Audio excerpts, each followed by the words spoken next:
We're going to talk about Dorado fishing 101 today. It is a lot of fun when you can get into a great Dorado bite.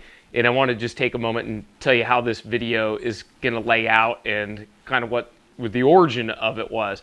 My wife has been to Baja with me 11 times. And up until recently, she was mostly just there for the sun and the scenery. She loves trout fishing, but never really enjoyed kind of the high stakes, high pressure of saltwater fishing. But then she said, what the heck, let's give it a shot. And you're going to see some of her first experiences hooking really hard running, fast running and aggressive fish.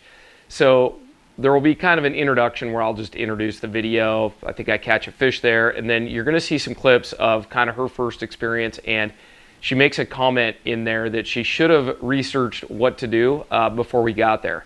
And I thought, hey, if she's asking that, which I thought was very ironic because here I am right there, you could ask me.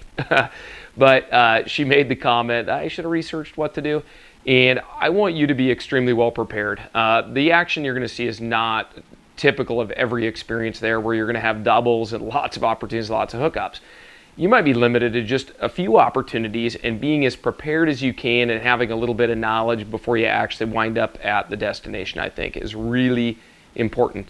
Later in the video, there will be some really technical explanations on how to become the best Dorado fisher that you can, but it's also going to apply to roosterfish and jacks and other boat-based pelagic fish that are moving very quickly for big sardines and groups. Now, the nature of the fishing is this. We're looking for buoys or floating debris. It might be floating grass. Dorado will naturally congregate around those areas because they know that bait in the form of sardines is either already living there or will migrate there. We roll up on the boats. We're going to use live sardines of our own. We're going to throw it in there. That's first how you tell if there's even Dorado in the area. But then that's how you're actually going to activate a good feeding frenzy. And it is a lot of fun. So yes, it's chumming. We're using live chum, live sardines. But watching that action unfold in front of you is like BBC quality footage or an experience. It's amazing watching those Dorado capture sardines. It's really quite spectacular to be able to see. So it's a lot of fun. It's a very beginner-friendly fishery, but I think having a little bit of information before you just embark on it is a really, really great plan. So I hope you enjoy the video and you could see how much fun my wife and I have on this particular trip, and maybe it's something that's in your future as well. Well, we are here in beautiful Baja, Mexico, world's best destination on the fly for Dorado. We're finding some Dorado here. I'm gonna wait and make my shot. I just love this fishing. It is so exciting. There's a big school of bait here, and we're adding a few sardines to the feeding frenzy here. And there's a Dorado right under the boat right there. But you wanna make sure, and that's not uncommon, there's captains communicate really well. That's another member of our party that's pulling up. And I just wanna try to find the best one here. And I'm gonna lay it in right there. Oh, he just took a swipe at it. Oh. So.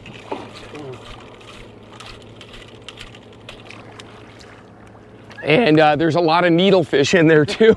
It is crazy. It is crazy, but those needlefish. Oh, he just ate it again. You gotta take it away from the needles and the jacks if you want a Dorado. Oh, there it is. That's a Dorado there. He's going to jump like crazy. That was awesome. Oh, that is awesome. Woo! That is too much fun. That initial run is just so violent. I love it. They're so fast. Oh, now he's still on. Oh, and that initial run is so violent and so fast and just so exciting. I absolutely love that. Now, this isn't the most technical fishing on earth. It's not like permit or fishing tarpon in the Keys, but you want to be smart about it. You want to be able to get into a school like that. And there's needlefish all over here. There's bonita, there's some little jacks. There's lots of different stuff, but if you're a fast, accurate caster, hopefully you can pick off the fish that you want rather than just getting ambushed or intercepted by, you know, what we would consider a lesser species for this trip. But these Dorado are absolutely beautiful. They pull hard, they jump like crazy. Just feel like he's gonna jump right now. There he goes, that's fantastic. And they have a pretty soft mouth. My poor wife is filming and she's in a precarious position here. She's doing an excellent job on the camera. Good job, honey. Oh, there he goes. And I really like having a heavy rod for this. We'll talk more specifically about gear, but you can see where I'm boring into this thing. I've got a big fighting butt and then an upper hand on my Beulah rod, like this. But this is just Baja is such a cool place. We're gonna catch a couple Dorado this morning, and then we're gonna take off. We're probably gonna mix it up and go for roosters later today. And you don't want to mess around with these fish. You can fight them pretty hard. Big reel, big rod. I'm using number 12. You know, my preference. Let's take a look at this fish here.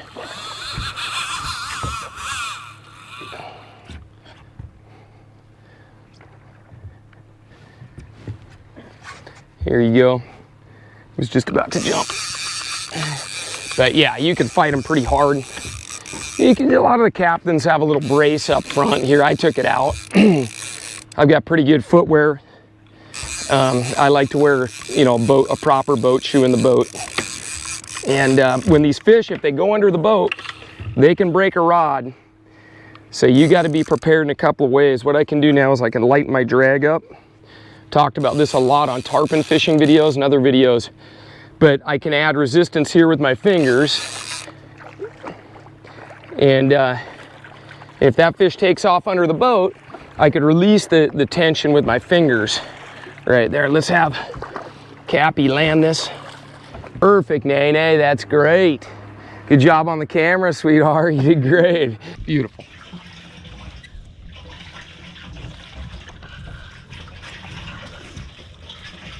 Perfect. Okay. Little guy. Set the hook hard. Set the hook really hard. I don't. Yank it, babe. Okay. Yeah, you got him, you got him. Oh gosh, what do I do? Let go of the line, let go of the line, let go of the line, let go of the line. Okay, sorry, now just crank that thing in, baby. Oh, I'm stuck on Levi. That was like utter chaos. That was so awesome. Nice. Oh. Wow. Come on, little guy. Oh. Let it run? Oh yeah, you can, I don't think you have a choice. That's so far away, bud.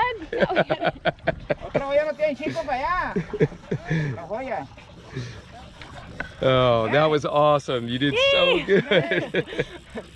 You did so good. I probably should have looked up what to do. Well,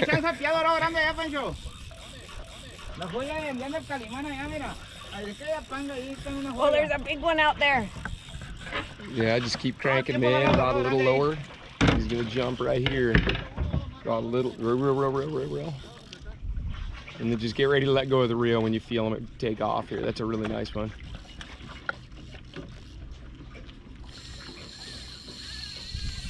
Oh, geez. There he goes again. There's a big one out there.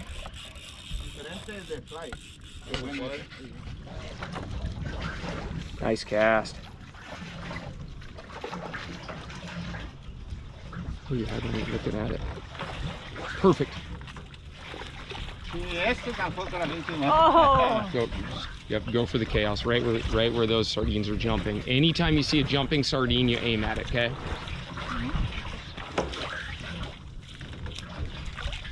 There he is. You got it, Levi? Yep, I got him. Oh, yeah. That was amazing.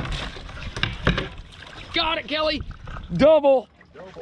Oh, it's I don't even know whose fish that is. Sorry, oh, that was Levi's. Sorry, guys. No, You're good, Levi. sorry. The chaos is good. There was Is that yours down there, Levi? Yeah. That's a big one. Yeah. Just, I'm gonna let mine No, real. You gotta get all your light. Oh. Oh.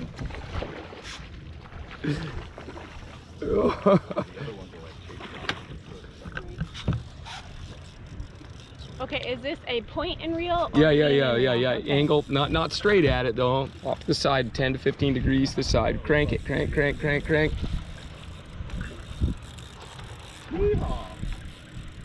Oh, there's another one. Oh yeah. They're everywhere, It's you a gr- guys. Let me get a rod. It's a great school. Now we'll just get yours, then we'll get another one. There you go. Gonna jump.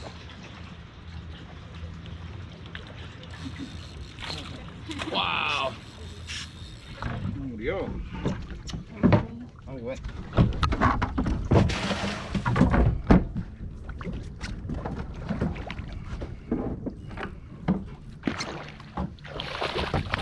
This is our favorite thing we do. This is the funnest trip. Oh my gosh. Oh my gosh. Mine's not quite as big as hers. I could not help it but just grab the other rod. And we've got a double right here.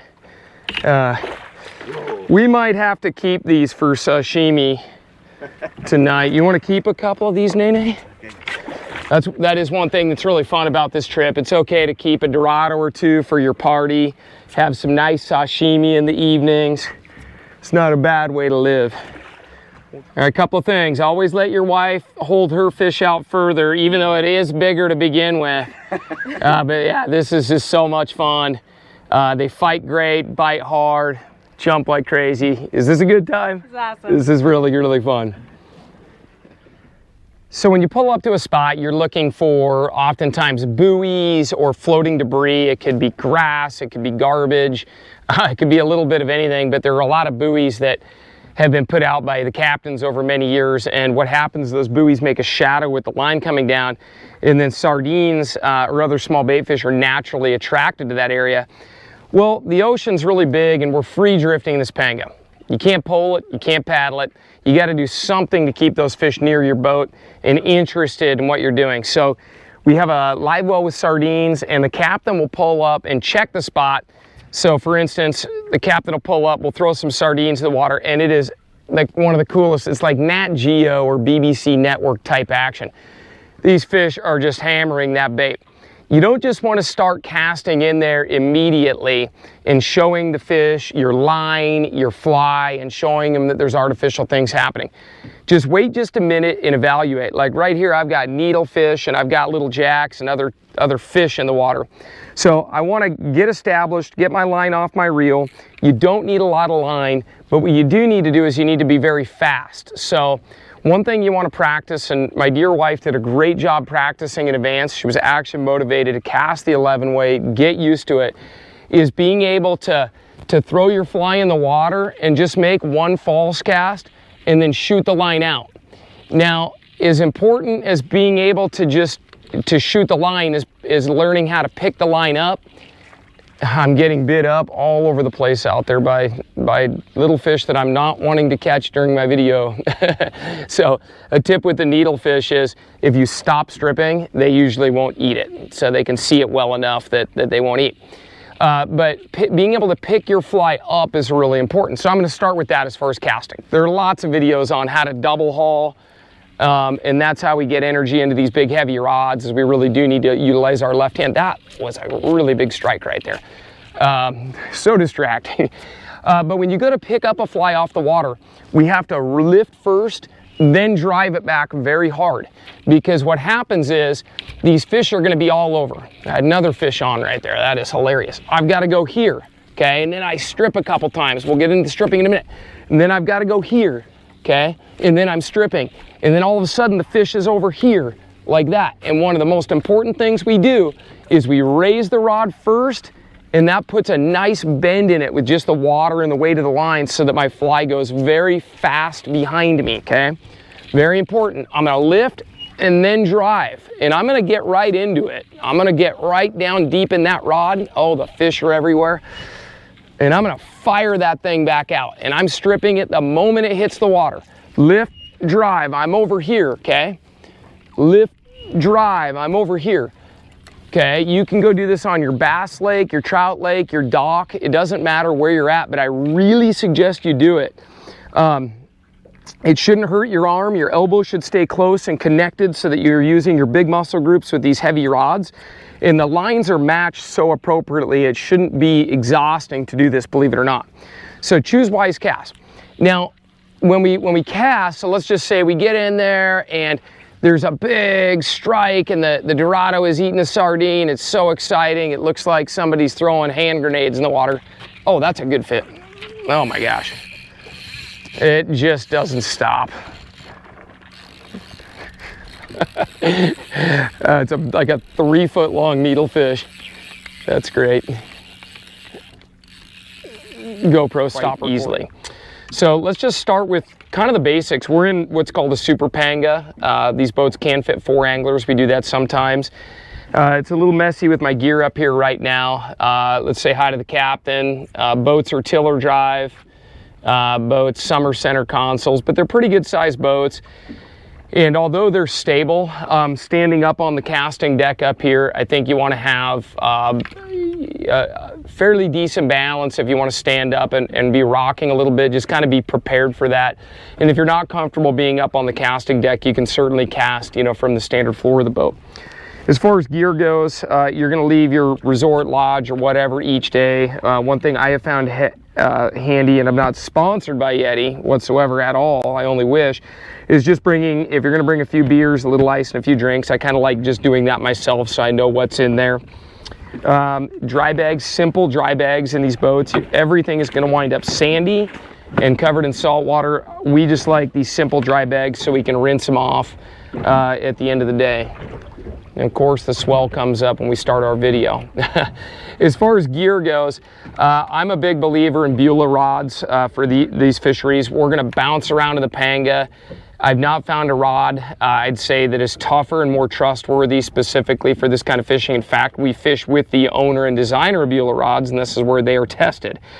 My wife and I throw a 12 weight and an 11 weight. I would way rather fish rods on the heavy side for this, so that they're durable for getting banged up, maybe with a fly hitting the rod tip, fighting fish around the boat, running from spot to spot. The tips are going to get banged around. I just find the Beulahs ultra light and powerful, but also very durable. And as you'll see in a lot of the videos, this upper foregrip, they call it, I think it's trademark, called their force grip. Being able to reach up to fight fish is really handy. And in the rod reviews, the specific reviews I do, being able to grip up a little higher for a short cast to make the rod load easier is good. Well, we have different reels from one another. We have the same line. Those are tropical, outbound, short, elite lines with a clear tip. That is the line for this fishery. So running a Galvin Torque 12 on the 11 weight right there. And I'm running my T-board Gulfstream with a rooster fish on that side, because we are actually going to go rooster fish fishing later, because we got the Dorado knocked out this morning. We're going to run over and fish rooster fish on or near the beach, not from the beach, but near the beach. So those are the rod setups that we like. Whatever brand of rod you have is going to be great. I just find the Beulahs to be really purpose-built specifically for this fishery and be very tough and durable. They just seem to hold up better than any other rod. As far as your leader setup goes, you could use Rio or you could use Scientific Anglers. It doesn't matter too much, Seagar. But 40 pounds, kind of the standard for Dorado, and I like a long leader. So I'll actually take 10 feet of this to start with, and I will use 10 feet of this 40-pound leader. So the 40-pound shock tippet, and I just run it out, and then I'll do a perfection loop on the end. In fact, here's a little pro tip. If I'm gonna be adding leaders, I'll actually tie a perfection loop in advance right here. And then how you tie the knot isn't real important. Here's another pro tip. I keep hemostats handy, tethered to my back pocket, and I'll tie that perfection loop in advance so that if I break off or I need to replace my leader in the heat of battle, I've already got my little perfection loop right there. So that's ready to go. I can kind of wind that up and that would be ready to go.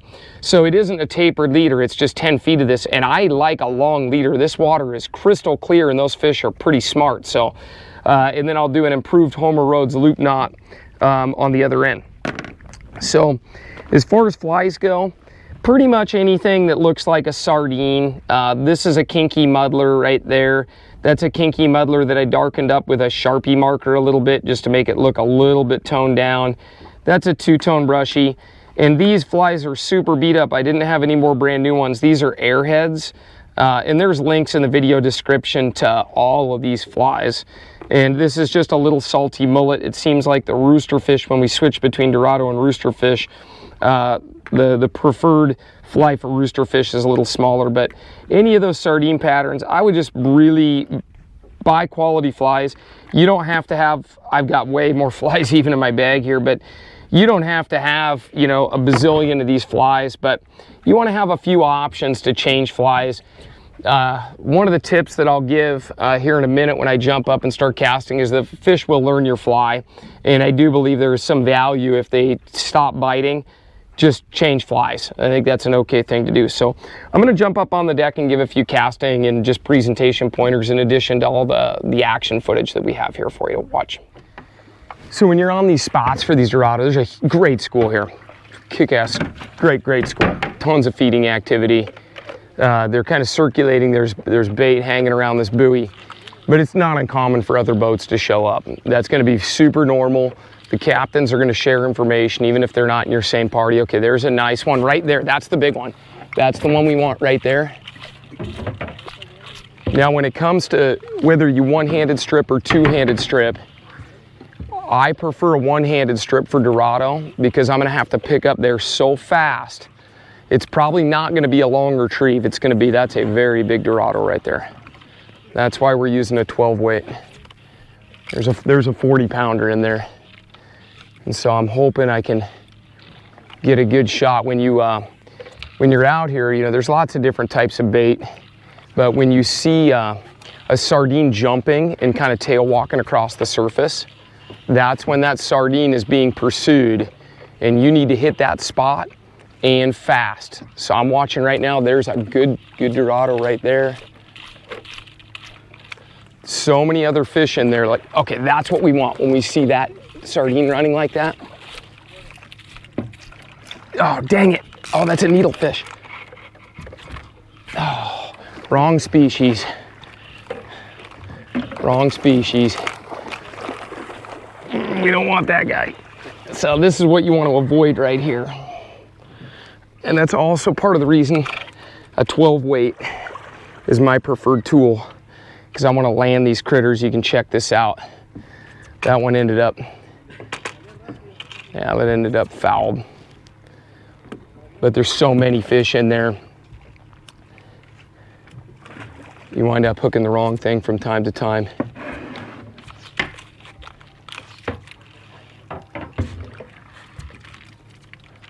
Your first few times doing this, yeah, this is a good school of Dorado here, and it wouldn't. Oh wow, okay.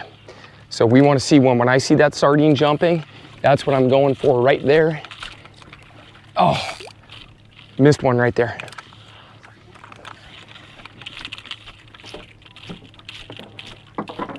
Oh man, it's like they get miss-a-lock. These fish are so fast. They get miss-a-lock on one sardine.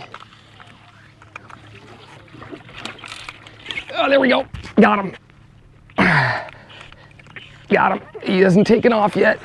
He's about to. So this is when it gets messy. That's a smaller one. But you really got to watch how you're feeding that line out. And, oh my gosh. You really got to watch how you're feeding that line out. And you don't have to bow or do anything when they jump. They've got a pretty soft mouth. But I've got all this slack line in here because this one's a jumper, not a runner. And so I've got to deal with all this slack line, but I broke off several big fish this week just because I didn't handle my line well around the boat. Oh, that's so much fun. Okay, here he comes. This is a smaller one. We're gonna get him in. There we go. Oh my, that's how you can break a rod. Do not let that rod hit the gunnel. All right, that's why we like tough rods. I'm a big, good, and you'll see they change color pretty fast to gold there.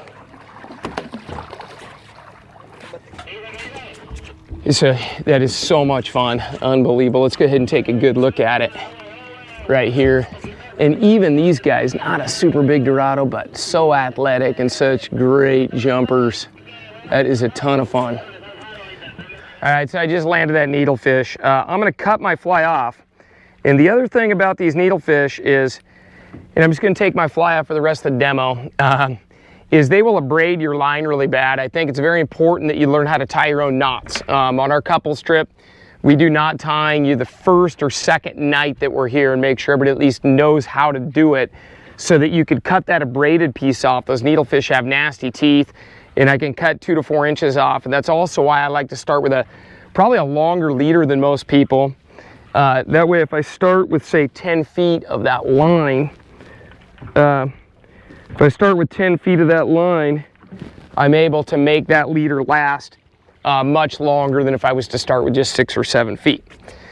So, so when needlefish bite it, they're going to abrade your leader, and they will actually get your fly sometimes. So let's get into more of the presentation portion of it. So what I'm trying to do when I see these fish out here striking is I'm looking for a specific fish that's pursuing like a specific sardine. And when you see those sardines start to jump and tail walk, that means they're being pursued usually by something from underneath. And so that's my target that I'm going to aim at. So let's say I see one jumping, a sardine jumping. I'm going to pick up maybe one false cast. I'm going to hit it, and I have to be in my strip. You need to practice that. I've got to be able to go right to the cast, into the strip immediately. It's also very important you practice your casting so that your line hits tight.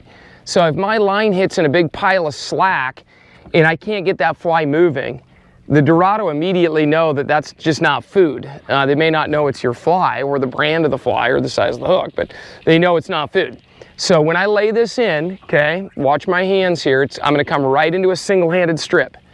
Right there. I'm already there. I'm already stripping the fly. With Dorado, I much prefer a single-handed strip because I'm having to chase them around, as I've already demonstrated. They're so fast. I'm going to be here. I'm going to be here. It's very rare that I'm going to throw a long, blind cast and tuck in for a two-handed strip. It makes a little better action, and I have done that a little bit this week, and I think that there's a place for that.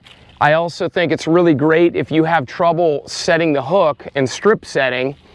So let me cover that. So if you have trouble setting the hook and you trout set and you raise your rod, those that do it know what I'm talking about.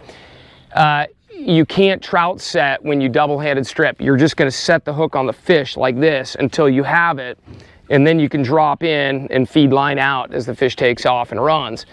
But I find myself single-handed stripping most of the time, so that when I see a needlefish or a jack coming for it and they're going to get my fly before the Dorado or maybe the rooster fish has a chance, I can just pick up and I can take it away. I can just go, nope, I'm not going to let you get me, Mr. Needlefish. I'm going to go ahead and make another cast. So the single-handed strip is most common. Now, trying to prevent the line from getting around the butt of your rod. If I just take and fire the line like that, sometimes it'll land clean. Sometimes it's going to land like this. Sometimes it's going to wind up here. And I've lost a couple of fish this week, especially when I was fishing out of the back of the boat where it's just a little tougher to handle your line. When I shoot line, I want to maintain tension with my left hand so that I can feed it up. And if you get good at that, rather than just blindly launching your line out like so, we want to make sure that we practice coming into that strip, feathering the line with my left hand, never letting go of it, having that grip there so I've got nice tight line control. The other thing that can happen is when these sardines are here and you get crazy and you're in a big feeding frenzy, is sometimes with Dorado, you can actually take and just slap your fly down and slide it across the surface like that. slide it across the surface like that. We jokingly call that shadow casting when it comes to Dorado, but don't be afraid to try that. The hard thing is just setting the hook. When they bite, when you're back in here, you've got to strip down and get after them, but that can be an incredibly helpful piece of advice as well, is just sliding that fly across the surface. Now, as far as other flies go, I showed you just sardines. There's certainly times where crease flies or poppers or other surface flies can be really, really useful for Dorado.